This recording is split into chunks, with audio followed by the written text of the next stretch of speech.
This really happened to me in Columbus, Ohio, when I was 67 and still limping from a knee surgery that wouldn't fully heal. I never wanted to say it out loud, but speaking it is the only way I learned to breathe again. Under the humming lights of the CVS on North High Street, I held an amber pill bottle my daughter-in-law had handed me, and the pharmacist looked at it, then at me, then quietly reached for the phone because the label was expired and tampered with, and he believed I'd been set up. My son was 2 aisles away, comparing blood pressure cuffs he thought I needed, and Madison, my daughter-in-law, was thumbing at her screen, pretending not to watch. The pharmacist's palms were steady, voice low, as he asked me to step aside, and I could hear in every syllable that what I'd been calling forgetfulness in my house was really a trap. I can still see the bottle in my hand, the numbers worn white where someone had rubbed them down, the little line of print with a date 3 years past, glowing like a fuse. If you genuinely enjoy our stories, please subscribe to the channel.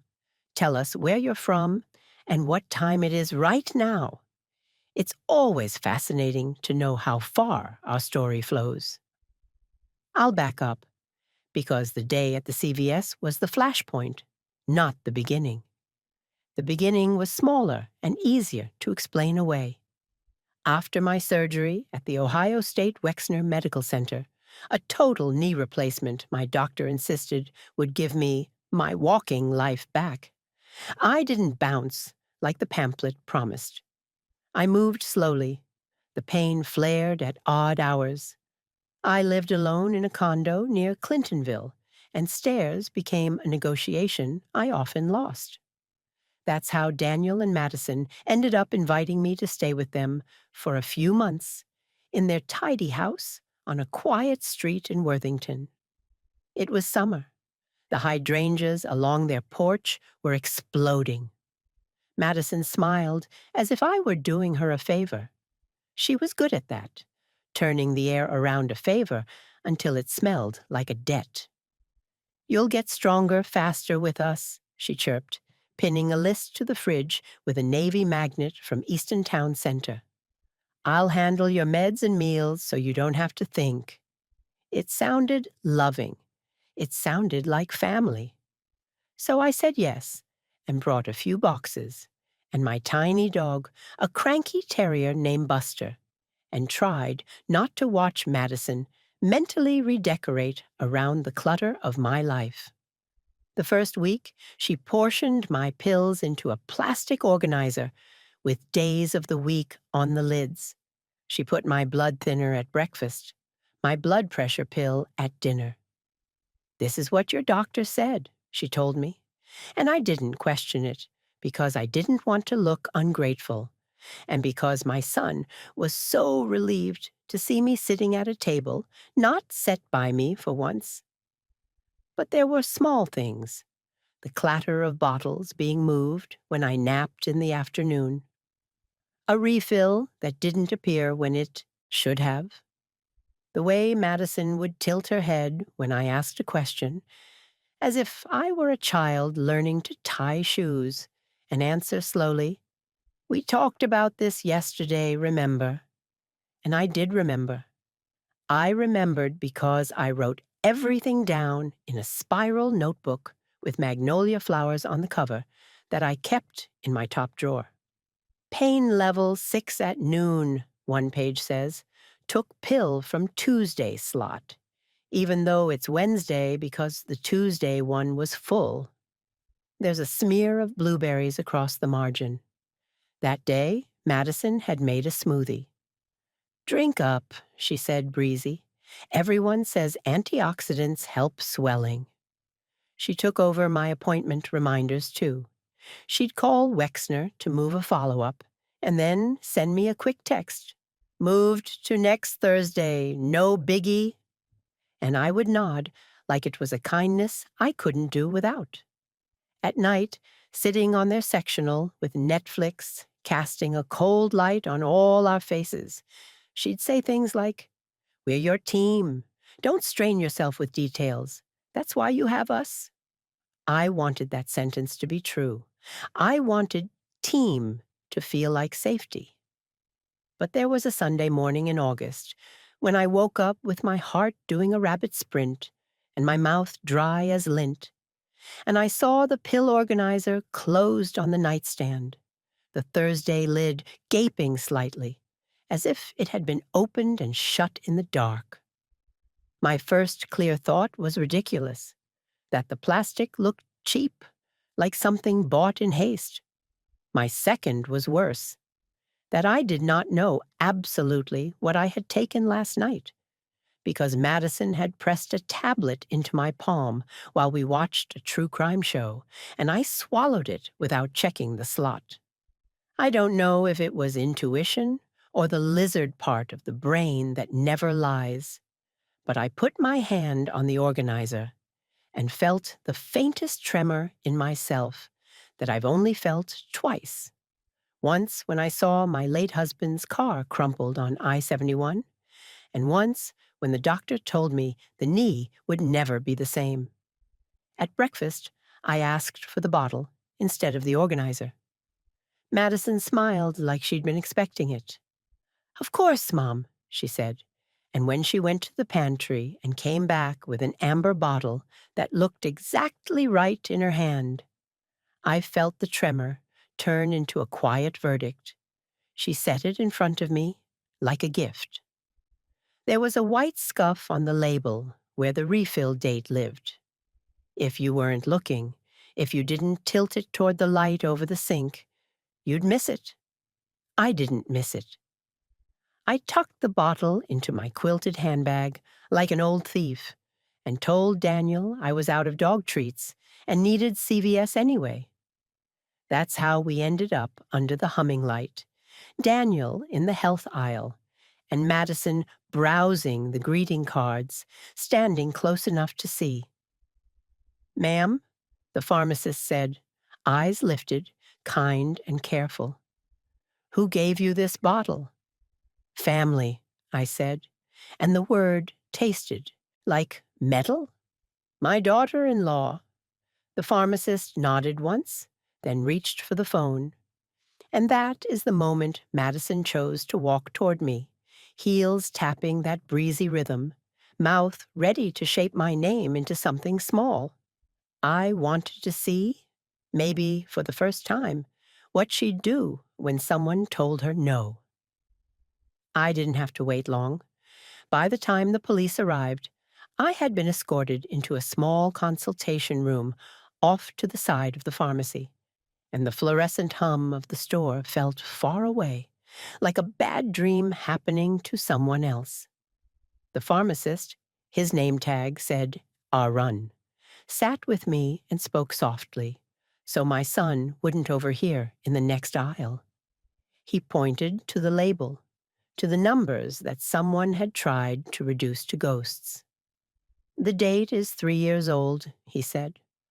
"Also, the font on the refill line is inconsistent with what our system prints now. We can see where someone stripped the original label off and re-adhered an older one. I need you to understand. Whatever is inside may not be what you think."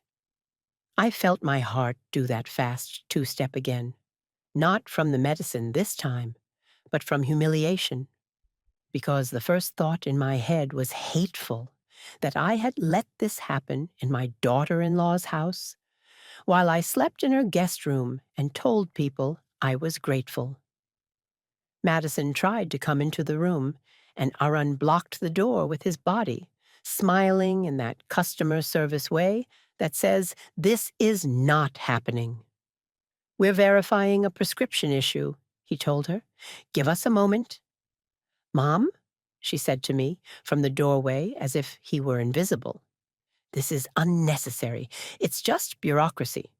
You know how these chains are." Daniel arrived in a rush, a good man caught in a riptide he didn't recognize. "What's going on?" he asked, looking from me to Arun to Madison, like we were strangers who'd collided. "Mom?" The first officer who came in wore a nameplate that read Kaufman, and her tone was measured in that way that had the effect of calming my pulse by half. She asked Arun to explain, then asked me to explain, and when she turned to Madison, the temperature in the tiny room dropped a degree. "Ma'am," Officer Kaufman said, "don't say anything you don't want recorded. We're wearing cameras." Madison's face did a slow, beautiful thing, a smile that flattened like it had been put through a press. "I'm trying to help," she said. "This is a misunderstanding. I wish I could say I spoke like a crusader then. I did not. I spoke quietly, eyes on the label. I want to know if I've been taking the wrong pills," I said. "I want to know what's in this bottle." Behind us, in the store proper, I heard the piped-in music and the clatter of a cart. Life going on, thoughtlessly. I thought of my magnolia notebook in the drawer under my socks. I thought of the smoothie stain.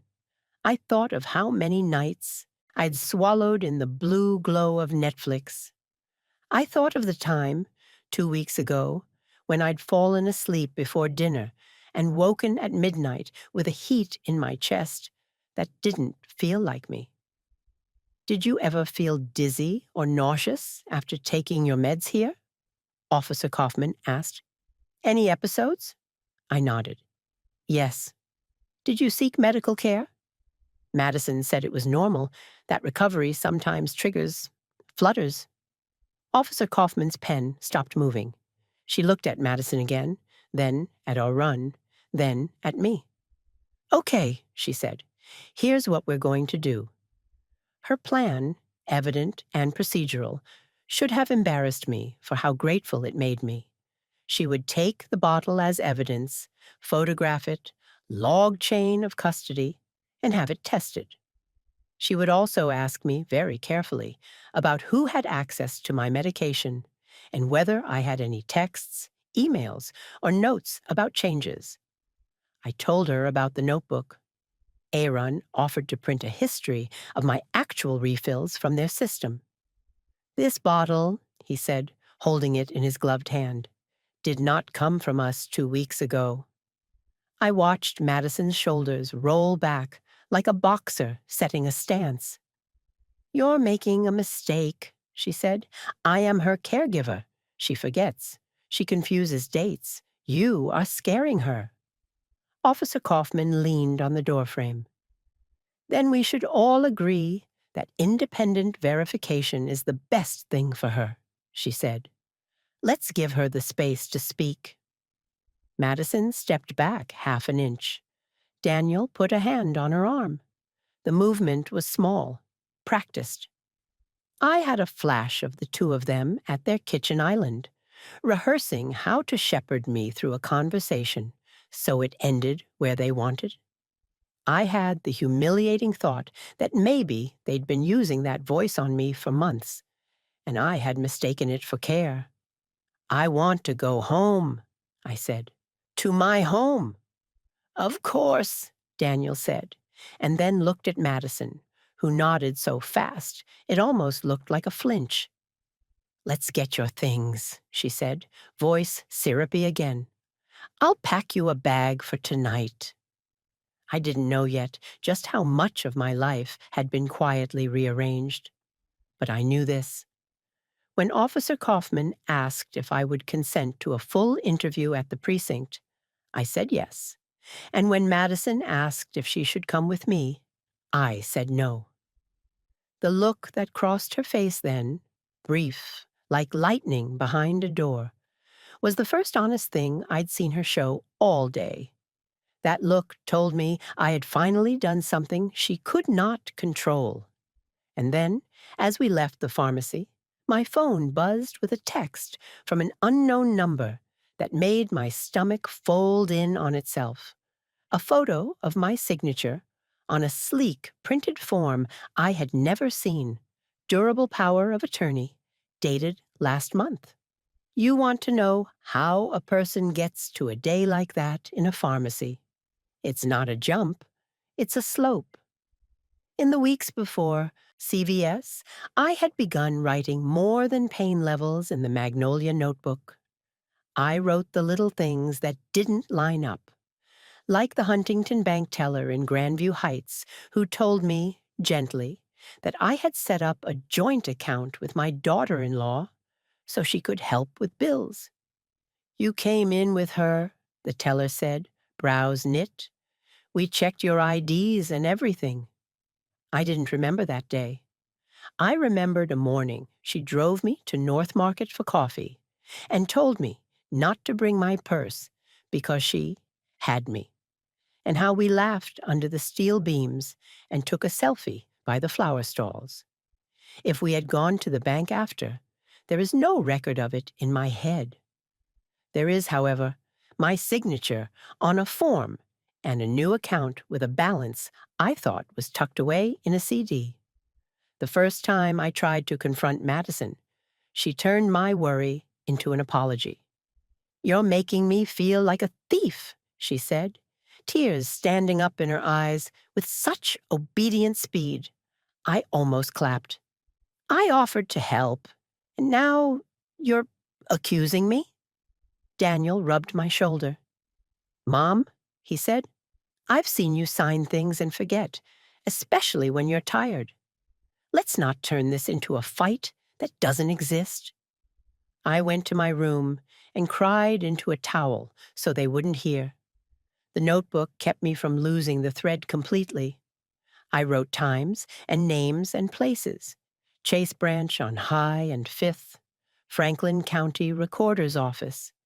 And when I got confused, I read it all back to myself in the morning like a map. That's how I found the first breadcrumb about the house. A week after the bank encounter, I opened the drawer where Madison keeps her coupons and found a folded receipt from the recorder's office, tucked under a Bed Bath & Beyond circular. The line items were simple: copy fee, notarization. The date was yesterday. I went downtown on the Cota bus by myself, like I used to when Daniel was little, and I had to get from one office to another before daycare closed. The recorder's office is in that big gray building where the hallways always smell faintly like paper and hand sanitizer, and the woman behind the plexiglass asked for my parcel number. I didn't know it. I gave her my name. She typed, frowned, then printed 3 sheets. "Are you sure you want to see this alone?" she asked, eyes flicking to my cane. "Yes," I said, because I had a sudden animal, need not to give anyone the chance to tell me a softer version of my life. The first page was my deed, recorded when I bought the condo after my husband's death. The second was a power of attorney document filed the week before, naming Madison as my agent for real estate transactions. The third was a template of a quitclaim deed, blank except for a note in the top corner in Madison's tidy handwriting. Mom to D+M House 23, condo, sell. I put my palms flat on the counter and felt the world tilt. The clerk reached under the glass with a box of tissues like she did this 10 times a day. "I didn't sign that," I whispered, though the paper said I had. "I didn't sign that." That night, Madison made linguine with clams, and a candle flickered in a jar on the table, and Daniel poured me half a glass of Sauvignon Blanc, and we talked about a neighbor's fence dispute, and Madison asked casually if I had thought more about simplifying my accounts to make things easier. She had a pen behind her ear. It was the ordinary shape of the pen that kept me from throwing the plate. People who plan like this don't skip the details. "Not tonight," I said. "I'm tired." She smiled, sympathetic. "Of course. We'll do it this week." I took my pills later and stared at the ceiling, and realized the only place where I wasn't being managed was inside the loop of my own skull. Somewhere, I knew, Madison had a schedule taped to the inside of a notebook. Somewhere, my name was a bulleted list. 2 days before CVS, I called Wexner and asked for my refill history to be faxed to me at the UPS store on North Broadway. I said I didn't have a home fax machine, that I'd pick up a printout there. When the clerk handed me the warm pages, I stepped aside and read every line. The dates jumped out. I had supposed refills. Madison brought me on weeks when Wexner said none had been prescribed. I held the paper to my chest like it was a passport. On the bus home, a young man offered me his seat, and I shook my head hard enough to make him recoil. I was angry in a way that made everyone look like the villain until my stop. I hid the Wexner printout in the lining of my handbag. That night, as if the universe were testing whether I would keep pretending not to see, I came back from the bathroom to find the pill organizer open on my dresser and Madison at the doorway, her face arranged in concern. "I was just checking you had everything," she said. "It looked a little jumbled." "I'll handle it," I said. "Mom," she said, letting patience drip into the space between us, "you have been confused lately. It's okay. It happens. Let me help you." I snapped the lid shut and said, "I'll handle it," and the look I saw flash across her face was the one that would later show up in that tiny CVS room. Lightning behind a door. The next morning, after she pressed a new bottle into my palm as we were heading to CVS anyway, I slid it into my bag. She saw. I know she saw, because her smile got brighter, not dimmer. "You don't have to check, you know," she said. "We're on the same side." "Then you won't mind," I said. I minded. I minded enough to step across from the greeting cards to the counter and say, "Could you look at the label for me? It seems off." And that is when the floor under this story finally gave way. Because while Officer Kaufman took my statement and Arun bagged the bottle, my phone buzzed again. Another unknown number. Another photo.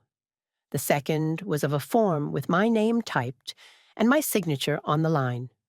I knew my signature, the little loop I couldn't get rid of at the end of the N in Evelyn. The form was from my life insurance company. The designation of beneficiary had been changed, effective last month, to my daughter-in-law. At the precinct, a drab building off East Long Street that smelled like old coffee and Lysol. I told the truth, like it was a spell I had to say perfectly.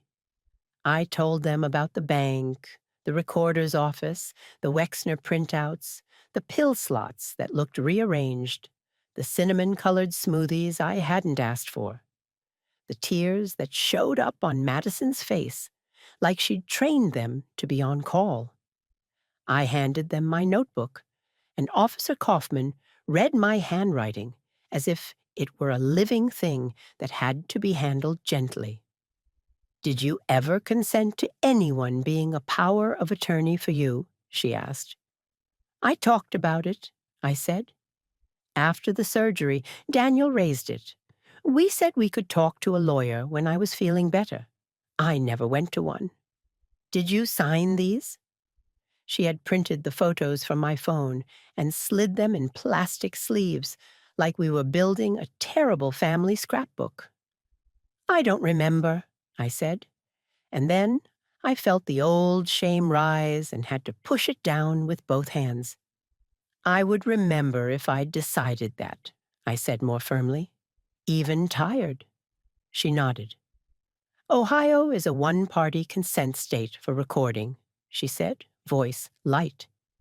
"Which means, if you ever talk to someone and want a record of it, it's legal to record as long as you're a participant. A lot of folks don't know that. She let it hang there. Not a suggestion, not a wink, just an offering placed on a table between us. I thought about the pen behind Madison's ear, about the half-empty pill slot, about the receipt under the coupons. I understand, I said. Adult Protective Services can be involved if we suspect financial exploitation or physical endangerment, she added. We will also have the bottle analyzed. I'm going to recommend you stay somewhere else tonight, somewhere safe. Do you have a friend?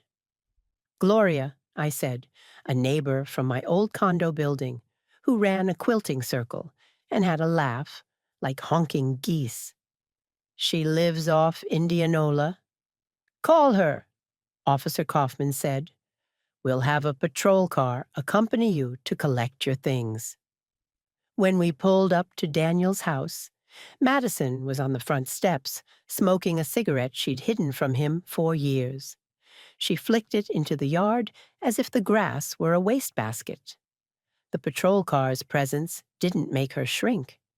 She smiled as if she belonged to the city more than any badge did. Mom, she said, arms spread wide. This drama? Really? Officer Kaufman stood at my shoulder like quiet weather. We're here for her personal belongings, she said. We'll be quick. As I climbed the stairs, my knee sending up little flares, Madison followed close enough that I could smell the mint on her breath. You are making a mistake, she whispered. You are about to make things very, very complicated. I shut my bedroom door and put my back against it and counted to 10, like I used to tell my second graders to do when they wanted to say something unkind. In the closet, my small suitcase waited with the hanger marks still on it from my move-in. I packed my Magnolia notebook first, then my thickest sweater, then Buster's leash. The house was so quiet I could hear my own breath. That's when I saw the envelope tucked under the pillow. It was addressed to me, in Madison's tidy hand. Inside was a single sheet of paper with a list of bullet points and the cool administrative title, Next Steps for Mom. The first bullet, call Dr. Ung to request dosage change. She's been worse at night. The second, get Mom to sign IRA beneficiary update, Daniel, at Chase. Bring pen. The third, mortgage broker, ask about reverse option on condo. The fourth, print new med schedule so she stops asking. The last, if she gets difficult, reminder, we are saving her from herself. I folded the paper back into the envelope and slid it into the pocket of my suitcase. When I opened the door, Madison was there, arms crossed, eyes wide and falsely wet. Ready? She asked. Yes, I said. And for the first time in weeks, I found my own voice standing right behind my teeth, asking for a turn. I'm going to make a few calls tonight, I added, to my lawyer, to the bank, to the recorder's office, and to a friend at the dispatch who owes me from the PTA days. That last part was a bluff. It felt good anyway. Madison's smile thinned. You do that, she said. And then tomorrow, when you've calmed down, we'll fix this. At Gloria's, Buster curled on her couch and snored like a tiny tractor. I took a shower that felt like peeling off a costume. Then I sat at her kitchen table, steam rising from a mug of chamomile, and called a number I'd circled in my notebook 3 times, Grant and Orr, Elder Law, on Gay Street. A receptionist with a voice like a grandmother's Sunday dress told me Leah could see me at 9 in the morning if I could be there. Yes, I said, feeling like the city had rolled a little more of itself out for me. I'll be there. When I hung up, my phone buzzed. Madison's name slid across the screen. Then again. Then again, until the call turned into a text that was meant to sound warm, but read like a threat. Sleep well, tomorrow will get you straight. I typed slowly, my thumbs cold and deliberate. Tomorrow, I wrote, we'll get everything straight. And I hit send. Then I opened the voice memo app Officer Kaufman had shown me, pressed record, and spoke into my phone like I was leaving instructions to the woman I'd been 6 months ago, the one who would have swallowed anything handed to her by someone smiling. I said the date out loud. I read Madison's bulleted list into the mic. I read my own list of the places I would go in the morning. When I stopped, the room was very quiet, and the sound of the fridge humming felt like the world agreeing to keep time for me. I did not sleep.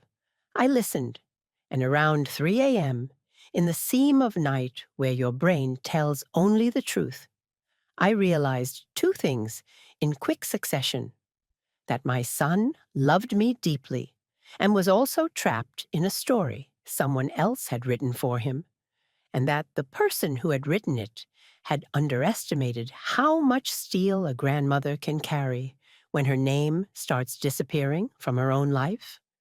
And then, as if the dark itself wanted to test me, my phone lit up on the table with a notification from my bank. A charge on my card, at 3 in the morning, from an all-night copy store downtown.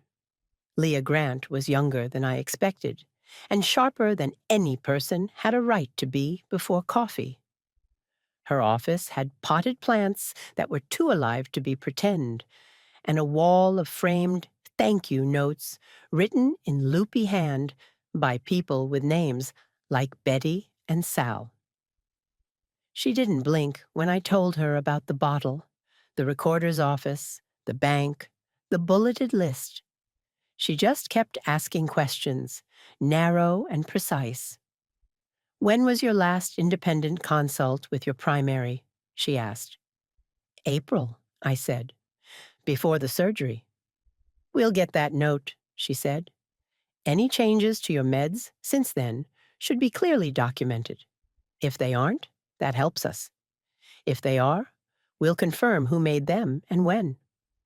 She had me sign releases. She had me make a list of witnesses.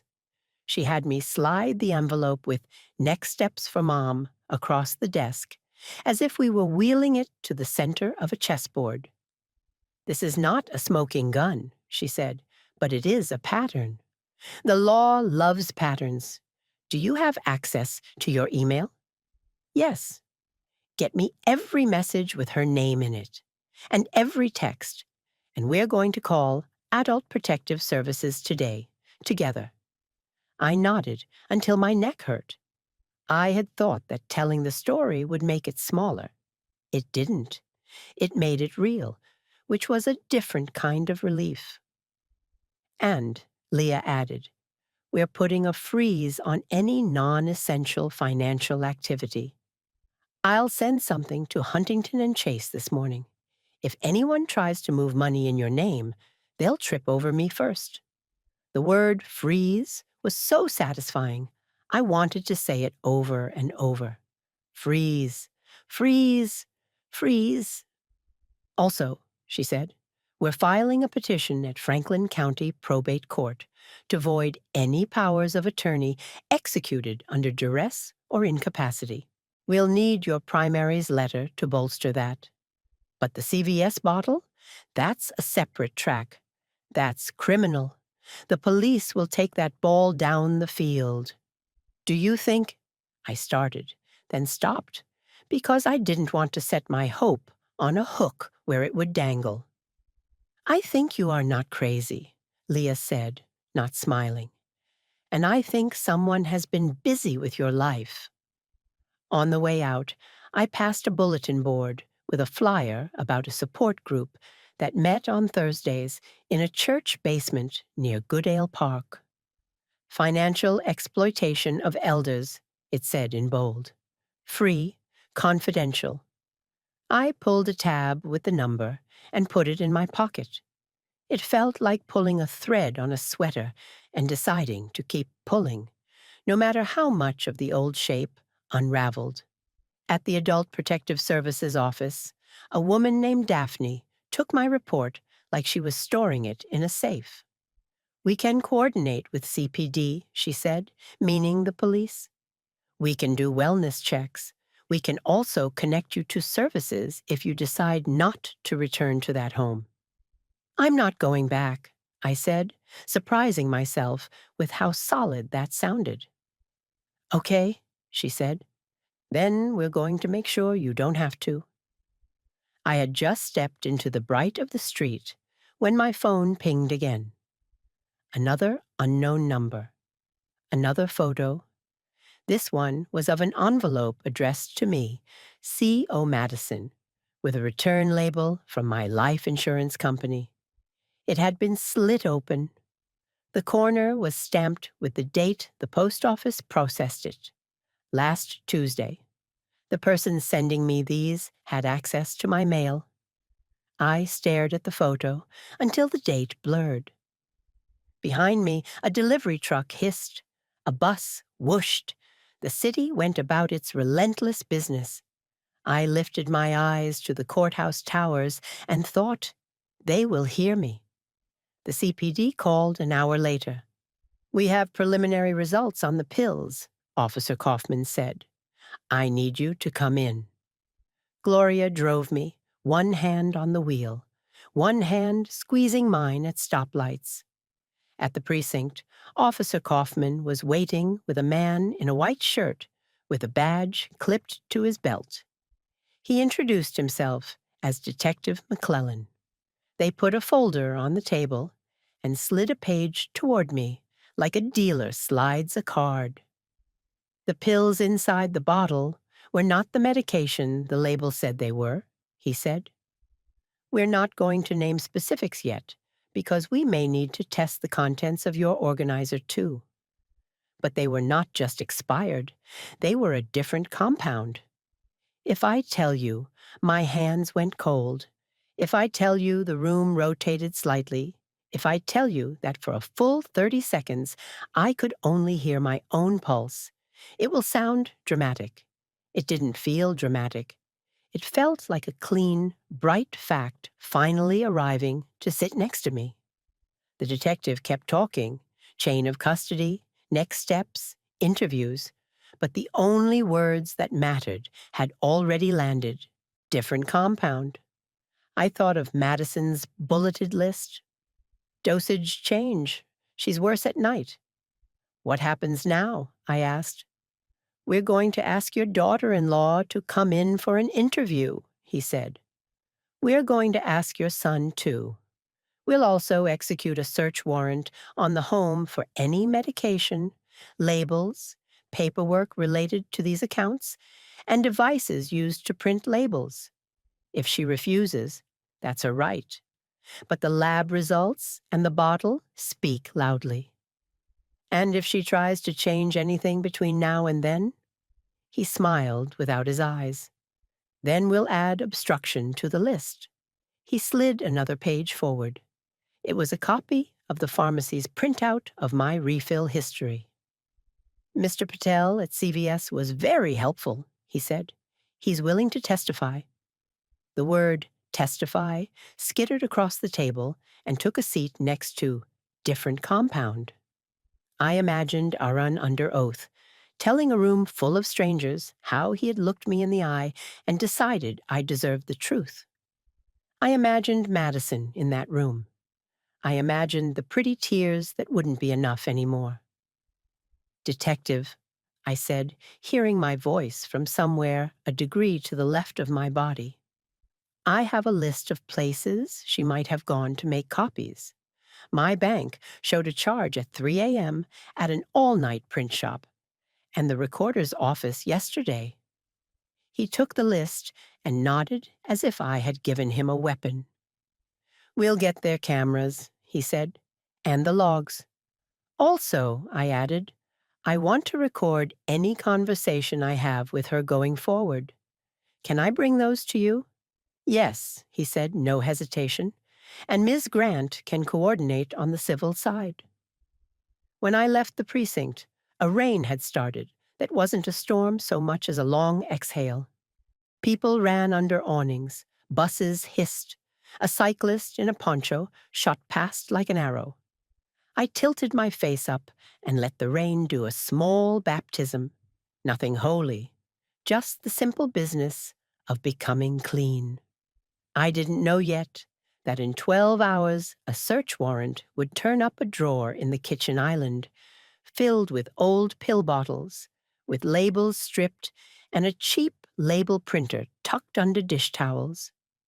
I didn't know that alongside them would be a folder with my name on it, and the words "Estate Plan" in Madison's neat block letters, inside which was a checklist with boxes ticked off, as if my life were a summer project.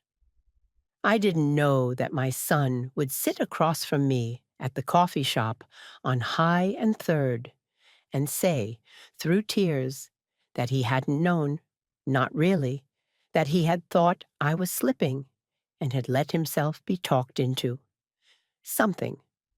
I didn't know that 2 weeks later, I would stand at 375 South High Street in the Franklin County Municipal Court and watch as a prosecutor with a severe bun laid my magnolia notebook on the evidence table like a small, beating thing. I only knew the rain and the relief and the thread in my pocket with the support group number on it. And that when my phone buzzed again and I saw Madison's name, I pressed record before I answered. "Hi, Mom," she said, sweet as a lullaby. "Can we talk?" She started with a soft apology, and I let it land like a pebble in a pond, just enough ripples to look natural on the recording. "I shouldn't have raised my voice," Madison said. "We're all stressed." "Are we?" I asked, keeping my tone level and flat. Gloria sat across from me at her kitchen table, nodding once like a metronome every time I kept it steady. My phone lay face down between us, voice memo ticker counting in tiny red seconds. "Because last night I saw a charge on my card. 3 in the morning, copies downtown." A beat of silence. "I had to print Daniel's HR forms," she said, quick and light. "He starts open enrollment next week." "It was my card," I said. "We share now," she said, that syrup back in the voice. "Remember? That's what families do when someone needs help." "Right?" I said. "Help." Another beat. You could almost hear her calculating where the ground was. "Let's reset," she offered brightly. "Bring your meds to dinner tonight. I'll come by Gloria's. We'll go through them together with fresh eyes. We should never have let this turn into a production." My pulse ticked. "Bring them?" I said. "Why?" "I thought you had a schedule printed, the one you keep saying we should stick to." She exhaled through her nose, a nearly soundless tell. "Because clearly we need to redo the schedule. You've been worse at night." I let that sit, then gently. "Worse because of dosage?" Silence again, thinner this time. "Madison?" "Because of pain," she said. "Because of your confusion." And then a tiny slip, the smallest pride in the world sneaking out of an unlocked window. "I mean, I've been doing it the whole time. I know what works." Gloria raised both eyebrows so high they looked like they'd escape her face. I kept my voice a whisper, as if I were the one who might wake someone. "What works?" I asked. "Tell me how you've been doing it." "I'm not explaining basic care to you," she said, and the sweet fell away. And there she was, the person behind the polite mask, irritated that her system was being questioned. "I portioned things like your doctors suggested, and I adjusted when your episodes got worse. That pharmacist made a scene. He overreacted. We can fix this." "How did you adjust?" I asked, each word a stepping stone across a river. With what? You're making this into something it isn't, she said, going thin. And I won't keep having the same conversation. Then don't, I said, and pressed my thumb to the little red square to stop the recording. We're done. By late afternoon, the warrant had been signed. Leah texted to tell me in plain language that would have made poetry jealous. Executing tonight. Stay put. CPD will update. APS notified. The house on the quiet Worthington Street went from a stage set to a crime scene in under an hour. When the blue lights flashed against those hydrangeas, neighbors performed their civic duty by pretending not to look while looking anyway. Officer Kaufman later told me what they found. The kitchen island drawer like a magician's box of horrors, old amber bottles with labels stripped clean to sticky translucence, sheets of adhesive paper, a cheap label printer the color of putty, and a stack of templates on the iPad stand that matched the font inconsistencies Aaron had flagged with a fingertip. In the pantry, behind a row of mason jars, they found a sandwich bag of assorted pills, mixed like candy. In the downstairs office, tucked neatly into a hanging file, labeled E for Evelyn, was the folder I'd imagined, complete with checklists, to-do dates, and a printout of my life insurance portal, with the fields filled in for a beneficiary change. The officers cataloged, photographed, carried, tagged. Some evidence is shy. It needs coaxing. This evidence, so proud of itself, it practically glowed, walked to the table and lay on its back. Daniel called me from the curb, while the warrant team was still hauling things out, his voice raw. "Mom," he said, "they're here. I don't—" He swallowed a sound that might have been a sob or a cough. I didn't know. "I believe you," I said. It surprised me how quickly I did. She said it was just organizing, he added, as if trying to line up the blocks of his life and finding that they suddenly refused to stack. "Come to Gloria's," I said. "Not tonight. Tomorrow. We'll talk." He didn't argue. It's funny what a police cruiser parked outside your house rearranges in a marriage. At 375 South High Street the next morning, Leah and I filed the petition she'd drafted, sleek, precise words asking the court to void any powers of attorney executed under duress or incapacity, and to enjoin any further action on my accounts until the court could hear a full motion. The clerk stamped with the measured thud of authority, and I watched the date appear like a blessing. Stamped in blue, a little crooked, real. Detective McClellan called me right after we left the elevator. "Ms. Royce," he said, "we picked her up for questioning. She's asked for counsel." "What did she say before that?" I asked, because I'd learned in 48 hours how the space between a question and an answer can be its own country. "She said she'd been caring for you," he said, neutrally. "She said you were confused. She said any changes she made were in your best interest. She said the label printer was for school projects with her nieces." "Did you find a syllabus?" I asked, and he laughed once, short and tired. "We found purchase receipts for adhesive stock and a Reddit thread bookmarked about removing labels without tearing them," he said. "That will do. And the pills?" "Pharma is still finishing the panel," he said. "But the first pass shows a sedative that wasn't prescribed to you. We'll have the full report by Monday." Monday. Another word to drop on the calendar and watch like a seedling. That evening, Daniel sat at the little table in Gloria's kitchen, face bruised by lack of sleep, hands wrapped around a mug he didn't drink from. He looked like the boy I'd taken to his first day of kindergarten. Proud, scared, not sure which door to go through. "Say it," I told him. "Say whatever you need to say first." "I wanted to help," he said, the words tumbling. "After Dad died, I wasn't enough on my own. Madison is so good at making a plan, and—" He stopped, shook his head. "She said you were slipping. I saw you forget the oven once. I saw you write something down twice. I let that add up to a story she wrote.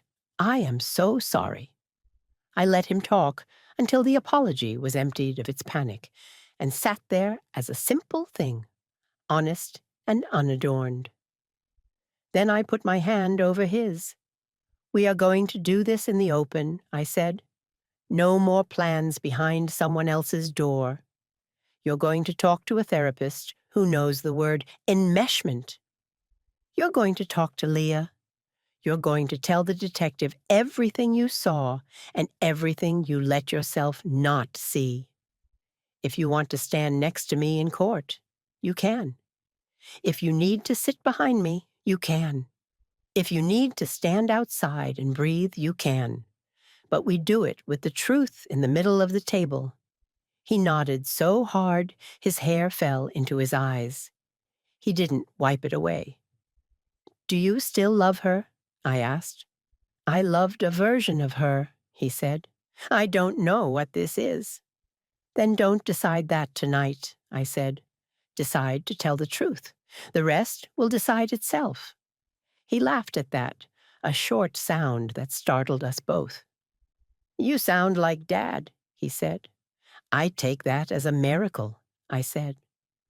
The arraignment drew exactly the number of people who always show up when a quiet street gets loud. A handful of neighbors, 2 women from the support group with their arms folded like I'd known them for years, a reporter from a local station whose face I recognized from 6 o'clock dinners.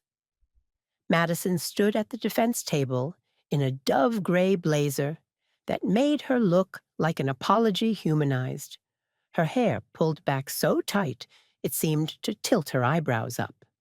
Her lawyer, an affable man with a soft tie, entered a plea of not guilty to the initial charges: tampering with drugs, theft from an elderly person, forgery, identity fraud.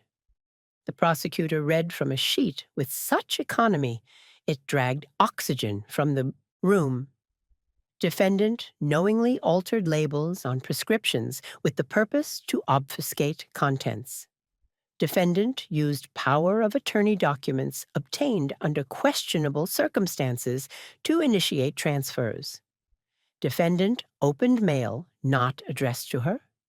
Defendant executed beneficiary change requests on the complainant's policies without consent. When the judge set bond with conditions that included no contact and no access to my home, accounts, or medical care, I felt a part of my chest unlock like a window. She would not be in any room with me unless the state put her there. Leah leaned toward my ear. "This is the part where it looks like 1,000 years," she murmured. "Then it moves." "If it moves," I whispered back, "I can stand here." Afterward, in the hallway under the framed portraits of retired judges, the reporter sidled up like a person approaching a stray cat. "Ms. Royce," she asked, "I'm from Channel 4. Would you be willing to speak anonymously about elder exploitation? No names, no faces, just your experience." And there I was, holding the bluff I had thrown days earlier as if it had boomeranged back, changed into reality. I thought of the support group on Thursday nights, the church basement near Goodale Park that smelled like coffee and lemon cleaner.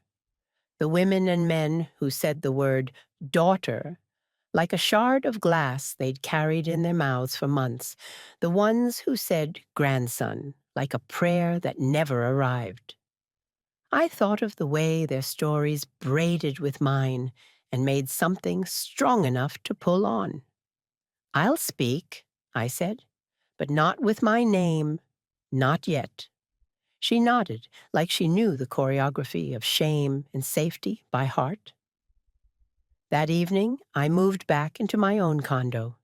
It took 3 trips, the suitcase with my clothes, a banker's box of documents Leah wanted me to keep close until discovery, and the ridiculous ceramic lamp I'd bought at Elm Iron because it looked like a lighthouse and made me feel watched over.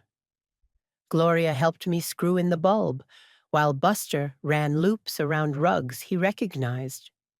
When the lamp clicked on, the room turned from empty to home in one cheap sound. I called a locksmith and had him rekey the deadbolt while I sat at the kitchen table and made a list titled Things That Belong to Me. On Thursday, I went to the church basement and told my story to a circle of fold-out chairs that belonged to recovering men on Tuesdays, and women learning English on Saturdays, and us on nights when the world was allowed to spot the invisible. When it was my turn, I said my name out loud, then immediately felt less alone, because when you put the word Evelyn in a circle that includes a Betty and a Sal and a Todd, you realize you're not the first or last with a dented name. We passed around a bag of pretzels like communion. We laughed hard at one point, really laughed, the ugly kind that sounds mean to outsiders. When a man told us his granddaughter had cried on cue, so perfectly at the bank that the teller went around the counter to hug her, and he almost thanked her out of habit. Dogs learn to sit with treats, he said. People learn to cry with signatures. When I got home, the answering machine, yes, I kept the old one because not everything has to live in a cloud, blinked with a message from Detective McClellan. I pressed play, the tape head whirring like a tiny, thin saw. Ms. Royce, he said, lab's back. The pills were a sedative not prescribed to you, one that explains the episodes you described. Combined with your blood thinner, the potential risk was significant. We'll be adding a count of endangering an adult. Also, the print shop camera footage shows your daughter-in-law at the counter at 3:11 a.m., paying with a card that matches your charge. We have the clerk's statement. Call me when you can. I sat down on the arm of the couch, like my body needed a smaller thing to land on than a whole cushion. Significant risk slid itself next to different compound and testify, and made a bench. The bench did not collapse. 2 days later, I met Daniel at the Fox in the Snow on North High, where the line always snakes toward the door, and the cinnamon rolls make grown men bite their lips. He had the look of someone who'd been running without checking whether he was moving. I talked to a lawyer, he said, before hello. I'm filing for a separation, and I told Detective McClellan that I saw the label printer under the dish towels last month when I was looking for the corkscrew. I thought it was for crafts. He laughed once in that brittle way that makes you think something might actually be healing. I keep seeing it now like it's neon. Good, I said. Say it all. Put it all on paper. I keep thinking about the night she said you forgot to turn off the oven, he added. I keep thinking about how proud she looked when she explained that she had turned it off for you. How she said it like she'd saved us both. He cupped his hands around his coffee and stared into it like a scrying bowl. I don't know how long she's been rehearsing that face. As long as people gave her standing ovations, I said. We're changing the audience. He looked up at me then, not as a son who had failed and needed to be absolved, but as a man who had choices. I saw my husband in his face so clearly the stubborn kindness of it, that my chest ached and I had to press my palm there once, as if I could set a book down inside and steady the shelf. "Come to court with me," I said. "When the time comes, sit where you can see." "I will," he said. "I'll bring the corkscrew too. I think it's evidence." We laughed, like the joke might save us. Trials are not like television. They are slower, quieter, occasionally interrupted by a squeaky cart whose wheels seem to have been purchased solely to force drama in a hallway. But the day the state called our run, and he straightened his tie and said his name for the record, and described how he had looked at the label, then at me, and reached for the phone, I felt time obey a different law. People in the gallery leaned forward. The defense lawyer objected twice. The judge sustained once. Leah's hand on my forearm didn't move for 5 full minutes. Then the prosecutor laid my magnolia notebook on the table, like a small animal that had been fed and warmed and brought back to life, and asked permission to approach. And the judge, in his quiet black robe, nodded. Copies were made. Pages were turned. The gray lines that made my handwriting slant to the right, like always attempting hope, became exhibits. "Pain level 6, the prosecutor read, and I did not look away. Madison's lawyer did what he was paid to do. He tried to reframe care as clumsy love, caution as paranoia, organization as an oversupply of stationery. But the print shop clerk, with the earring in one ear, who held up my receipt and pointed at the timestamp with a finger that shook just once. The Huntington Bank employee who testified she'd watched me show up with my daughter-in-law and sign a joint account form while looking exhausted.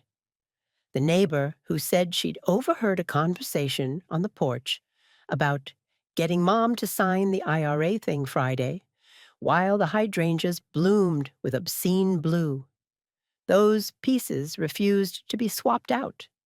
And in the middle of it all sat the lab report with the sedative's name spelled in Latin precision. When the defense rested, Madison requested to speak on her own behalf. Her lawyer looked surprised. He turned to her with a hand up, as if advising a driver not to take the turn that looks scenic, but plunges off a cliff. She stood anyway. "I have loved this family," she said, looking at the judge with the same nearly tears that won her gift cards at baby showers. "I have given everything to them. If I made mistakes, it was because I was tired. I never wanted to hurt anyone. I only wanted to keep her from making mistakes that would ruin her retirement. You have to understand, she forgets, she misplaces, she's lying." It was a strong performance. It would have killed at PTA. The prosecutor let the silence after that do the heavy work. Then she lifted one exhibit and read in a voice that removed varnish. "If she gets difficult, remind her. We are saving her from herself." In the end, the judge took an hour. He returned with a verdict that was not the answer to a prayer, so much as the answer to a math problem that had taken weeks to work. Guilty on tampering with drugs, guilty on theft from an elderly person, guilty on identity fraud, guilty on forgery, guilty on endangering an adult. The sentencing would take place later, after a pre-sentence investigation. A bailiff asked people to rise, and people rose like they were being measured against a doorframe. Madison's mouth did that thin white line again. Her hands were folded. For the first time since I met her, I saw a future land on her face and refused to be smiled at. Outside, in the milling hallway of wood benches and vending machines, the Channel 4 reporter approached me again, microphone tucked out of sight like a secret. "Would you speak now?" she asked, soft. On camera or off? Off, I said. For today. She nodded, recorder already in her palm. What would you want someone watching to know? That love is not paperwork, I said. That if someone insists on doing everything for you, you should write everything down for yourself. That if your story starts disappearing, make copies. When she thanked me, her voice cracked, and I understood that telling it might have saved more than one person. 2 weeks later, a Franklin County judge signed the order voiding every power of attorney document executed after my surgery. My accounts resituated themselves like old friends returning to their own rooms. The quit-claim dream fizzled into the trash it was. Leah sent me a text that simply said, "Clean sweep."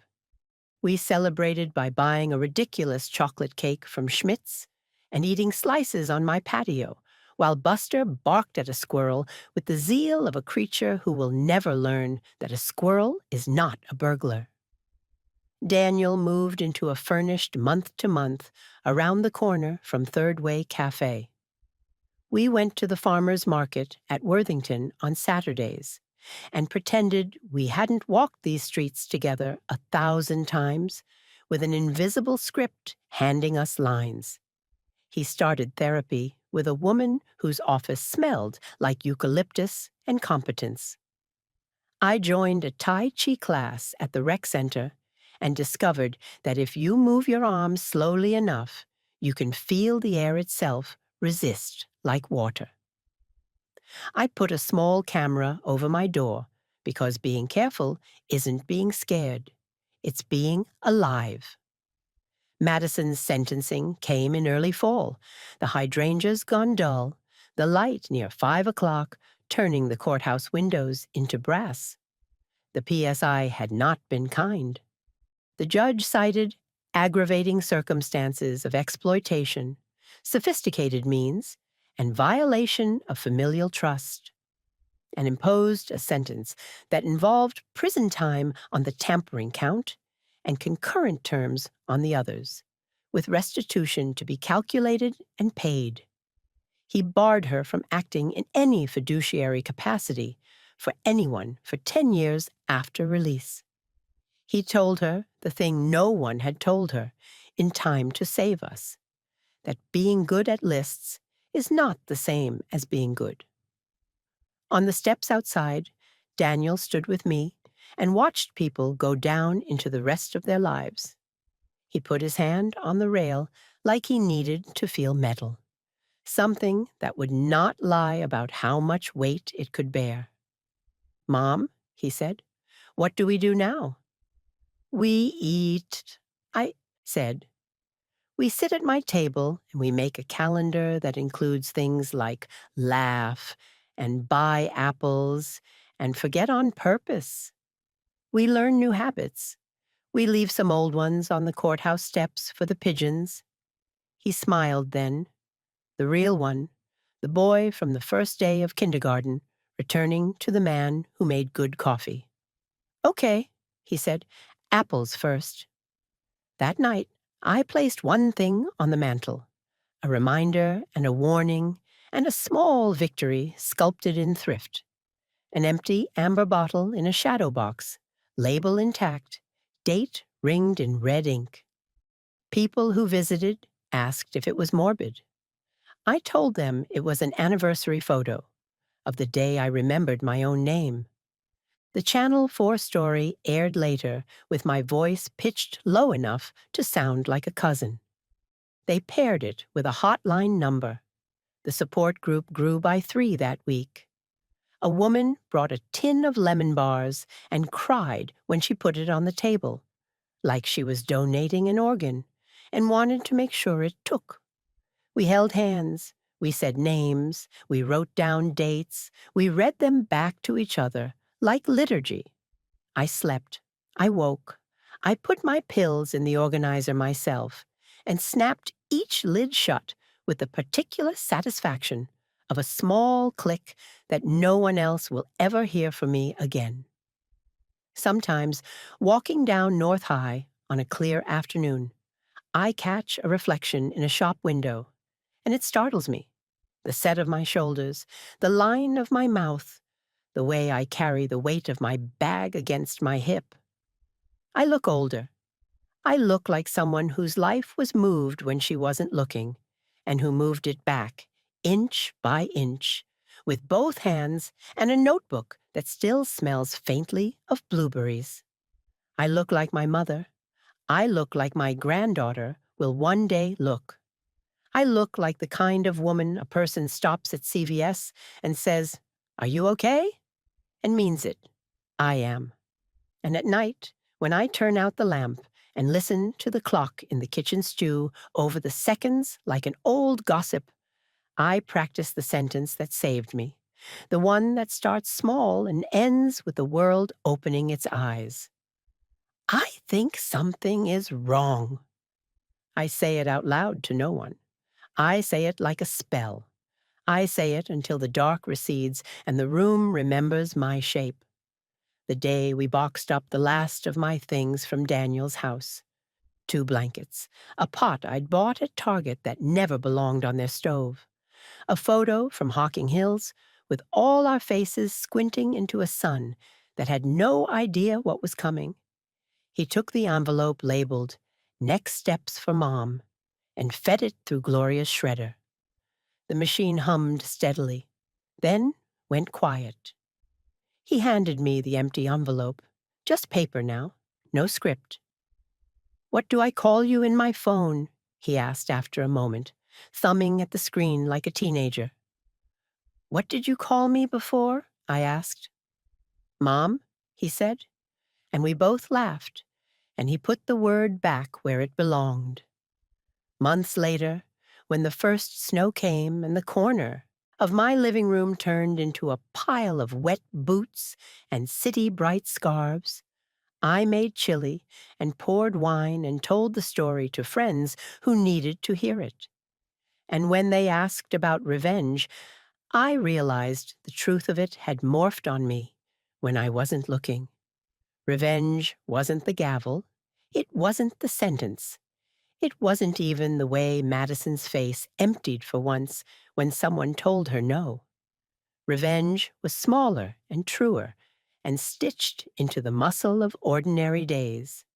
It was the morning I held a refill in my palm, read the date, and didn't tremble. It was the way my name looked on a bank statement with no new cosigner.